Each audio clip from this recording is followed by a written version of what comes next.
host, Katie, and you're listening to WHIT Radio's The Kake Show. I'm here today with Alessandra, Elizabeth, Kevin, and Mr. DePiero. Today we'll be discussing whether or not the legal drinking age should be lowered. Alcohol has played a huge role in many cultures throughout the world for thousands of years. However, throughout time, individuals have come to realize the dangers of it. Due to this realization, most countries around the world have placed restrictions on the substance, which enforces a minimum drinking age. Countries that do not recognize a minimum drinking age include Albania, Vietnam, and Cambodia. The drinking age varies depending on the country. As for America, the drinking age is 21, while some European countries allow for those 16 and older to consume alcohol. The drinking age is supposed to act as a deterrent from drinking alcohol by legally punishing those who disobey it. This deterrent supposedly helps to keep young individuals safe and healthy until they are considered responsible enough to handle alcohol on their own. However, this deterrent has proven difficult to enforce, as minors still seem to obtain alcohol. Do you think the drinking age should be lowered? Liz? I mean, I do, because if it happens already, like people that are underage that are drinking, it's not stopping them that you have to be 21 to drink. So, I mean, I guess might as well lower it. Yeah, I agree with what you're saying, because, I mean, I don't get why it's so high. I think it should be 18, because everybody already knows that teens are pretty much drinking, and I don't get why it's so high, and I understand, with like driving, like teens driving, but I think it definitely should be lowered to like 18. Well, basically I know why it was raised. So, you know how you could get your driver's license at 18, you get your full driver's license? What would happen was, since the drinking age used to be at the age of 18, there would be a lot of accidents about DUI, and that's basically too many accidents resulted in the increase of the drinking age. But either way, people who are 17 and driving still drink, and if they have to drive home, that's how they're getting home. But that's illegal. But they don't get caught. I think it also makes it more appealing. Like, if it's like 21, you want to do it because it's more appealing because you can. Like, it's illegal. Do you feel that lowering the drinking age will create healthier drinking habits? Liz? With this question, I don't really know, because there are teens, I guess, that like 18 and stuff, that don't know how to, control themselves. So I think you'll like understand what your limit is and like how much you can drink. So I get like that, but I mean, when you're a teen, you don't want to like, I'll just have like a little sip. You kind of more want to drink. So I don't think it's gonna create any healthier drinking habits. Well, I think that just the fact that it's illegal it creates this whole like risky scenario where people think like, oh, this is so cool, I'm gonna like go out and drink and have fun, and then they like get sick and then they don't know what they're doing. And I think that just by making people more informed about what they're getting into and like how to do it responsibly, I think that would create healthier drinking habits in the long run. All right, but let's look at the Oh, God. let's look at the effects of drinking biologically. I mean, alcohol consumption can interfere with development of the young adult's brain frontal lobes, essential for functions such as emotional regulation, planning, and organization. I mean, at the end of the day, we're not fully developed. We our liver is still like, basically, it takes a lot of time for our liver to work out the alcohol, and we're still at an age of growing where everything is happening so quickly in different parts of your body. You have your sex organs that are doing their job. They're going through puberty. Your brain's still developing. I mean, we're not like fully developed yet. It's surprising, but it's true. And I feel like it affects your development at the end of the day. Like, who knows? It could probably make you smaller. Like, I don't know. I don't think that's gonna stop a lot of people though. Still. Yeah. I think like 18. I think 18 is more reasonable.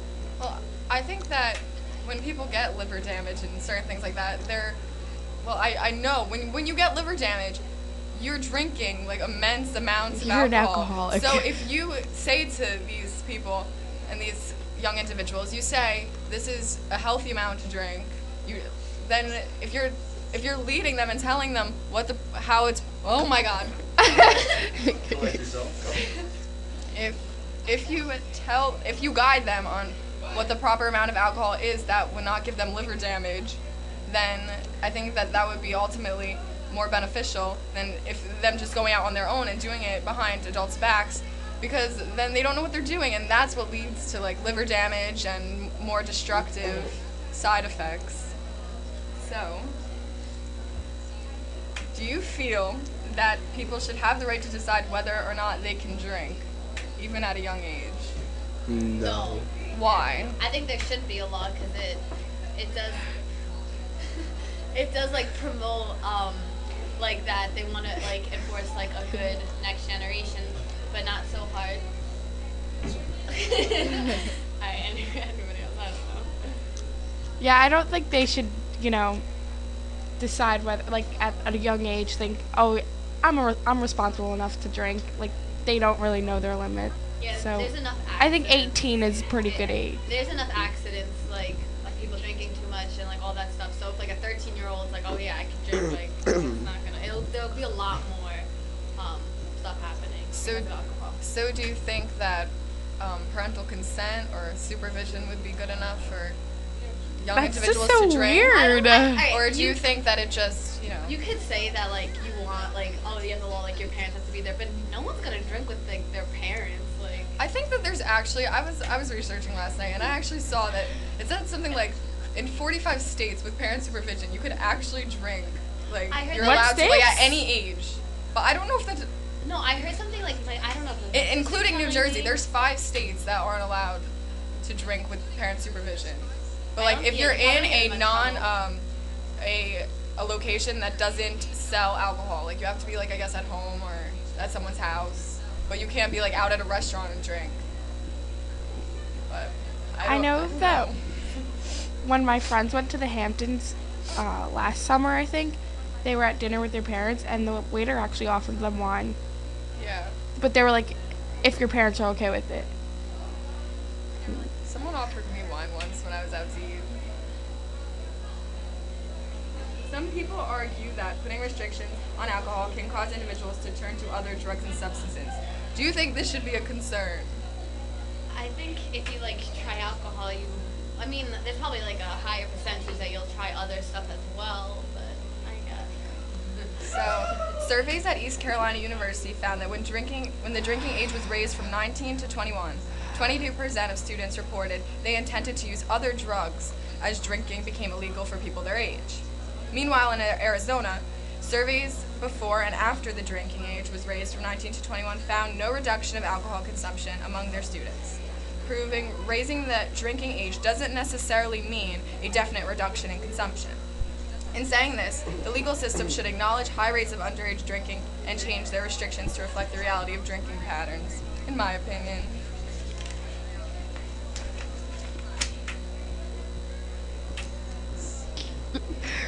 Alright, so basically what I believe is lowering the drinking age is gonna basically lure teenagers to more unsafe environments. Basically, clubs, nightclubs, lounges, and we know those places aren't as safe for young adults, teenagers. I mean, they're dangerous places, and you have to know how to handle yourself in such places. So I feel like drinking at such a young age would lure you into these areas. So, I feel that, I mean, that's a good point, but I feel that when someone goes to a nightclub or a bar, they know what they're getting themselves into. So you can't say, like, you can't really focus on the what-ifs of the situation. You have to say, like, you can't be saying, because you're a certain age, you can't go here because it might be dangerous. It's just, that's not how it works. I mean, people are going to go there anyway. It's their own decision. You can't get in so far into the what-ifs. Do you feel that lowering the drinking age would create more or less fatal accidents? Create more. More. Why? Affects your brain, frontal lobes for basically decision making and judgment, and and reaction time especially. And at the end of the day, you need those for driving. Do you feel that maybe they'd become more acclimated to drinking if they were introduced to it at a younger age, so they wouldn't feel the urge to drink right before they were getting in a car, or they'd actually be more aware of what they were getting themselves into? You know, I feel that like a lot of the time, people when they drink and drive, it's because they think they're invincible, and that's kind of by saying like people are still going to drink at younger ages, and making this legal for them to drink, I think would acclimate them to that, so they kind of realize that they're not invincible, and they'll be able to like learn better drinking habits, so that they're not getting into these fatal accidents. So, unfortunately, that's all we have time for today. Aww. Thanks for joining Alessandra, Kevin, Elizabeth, and I to discuss the lowering of the drinking age. In this discussion, we recognize both the pros and cons of lowering the drinking age. In the end, it comes down to whether lowering the drinking age is safer for young people or not. Until next time, I'm your host, Katie, and you're listening, and you just listened to WHIT Radio's The Cake Show. That was the joke. Oh, we're still on.